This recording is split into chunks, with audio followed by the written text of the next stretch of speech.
শাসনে জমি বিবাদকে কেন্দ্র করে তৃণমূলের গোষ্ঠী সংঘর্ষ আক্রান্ত তৃণমূলের বুথ সভাপতি ভর্তি করা হয়েছে হাসপাতালে।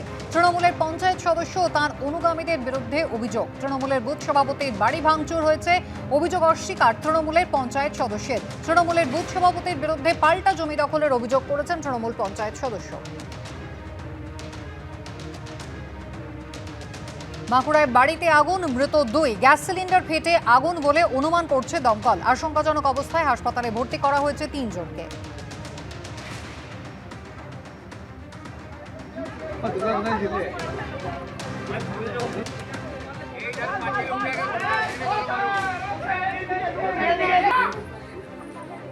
দিল্লি বিধানসভা ভোটকে কেন্দ্র করে আরো স্পষ্ট হয়ে গেল ইন্ডিয়া জোটের ফাটল। দিল্লিতে এবার কংগ্রেসের বিরুদ্ধে লড়াই করছে আম আদমি পার্টি, আর কংগ্রেসের বিরুদ্ধে গিয়ে আম আদমি পার্টিকেই সমর্থন করেছে তৃণমূল থেকে সমাজবাদী পার্টি। তবে কি ইন্ডিয়া জোটে যাত্রা শেষ?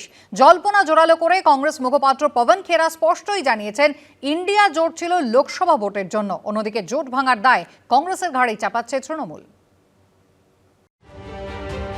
দিল্লির বিধানসভা ভোটে কংগ্রেসের বিরুদ্ধে লড়াই করছে আম আদমি পার্টি, আর সেই লড়াইয়ে আম আদমি পার্টিকে সমর্থন করছে তৃণমূল থেকে সমাজবাদী পার্টি। অর্থাৎ কার্যত কংগ্রেসকে ভোট না দিয়ে আম আদমি পার্টিকে ভোট দেওয়ার আহ্বান জানাচ্ছে মমতা বন্দ্যোপাধ্যায় এবং অখিলেশ যাদবের দল। এই প্রেক্ষাপটে রাজনৈতিক মহলে প্রশ্ন উঠছে, তাহলে কি লোকসভা ভোটের সঙ্গে সঙ্গে ইন্ডিয়া জোটের যাত্রা শেষ?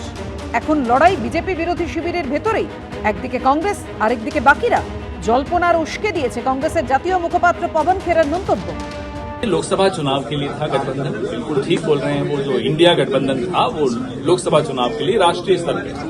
अलग अलग राज्यों की परिस्थिति के हिसाब से जो दल हैं, कांग्रेस हो या क्षेत्रीय दल हो, वो निर्णय लेते हैं कि हमें इकट्ठे लड़ना है या अलग लड़ना है। গত বছরের লোকসভা ভোটে বিজেপি বিরোধী দলগুলোর মধ্যে সবথেকে বেশি আসনে জিতেছিল কংগ্রেস, 99টি।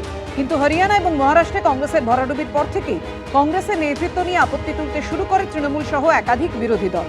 সদ্য শেষ হওয়া সংসদের শীতকালীন অধিবেশনের গোটাটায় কংগ্রেসের সঙ্গে দূরত্ব বজায় রেখেছিল তৃণমূল। সেই সঙ্গে মমতা বন্দ্যোপাধ্যায়কে ইন্ডিয়া জোটের নেত্রী করার দাবিতে সোশ্যাল মিডিয়ায় সরব হন তৃণমূল নেতা নেত্রীদের একাংশ।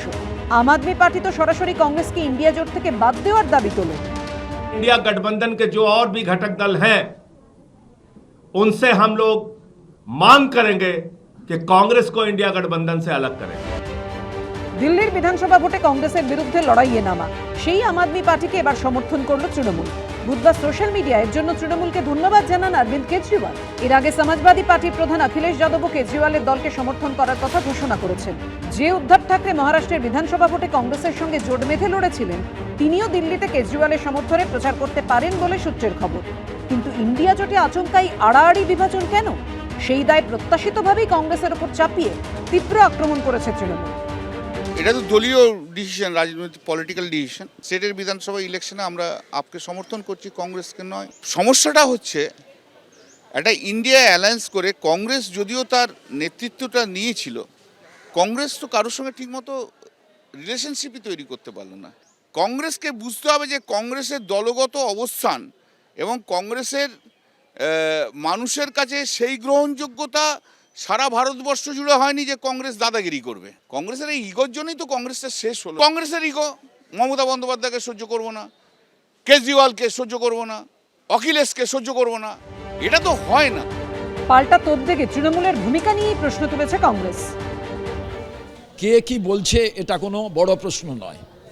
আজ ইন্ডিয়া জোট করলে তো হবে না, নিজেদের ভূমিকাটা ভাবা প্রয়োজন। প্রথম যদি ইন্ডিয়া প্ল্যাটফর্মকে কেউ না মেনে থাকে, 2024-এ 42টা আসনে প্রার্থী ঘোষণা প্রথম তৃণমূল থেকেই করা হয়, তো তারাই তো ব্রেক করেছে।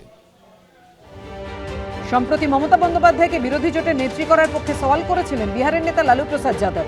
এবছর দিল্লির পর ভোট রয়েছে বিহারে, ফলে সেখানে সমীকরণ কি হয় সেটাও দেখার।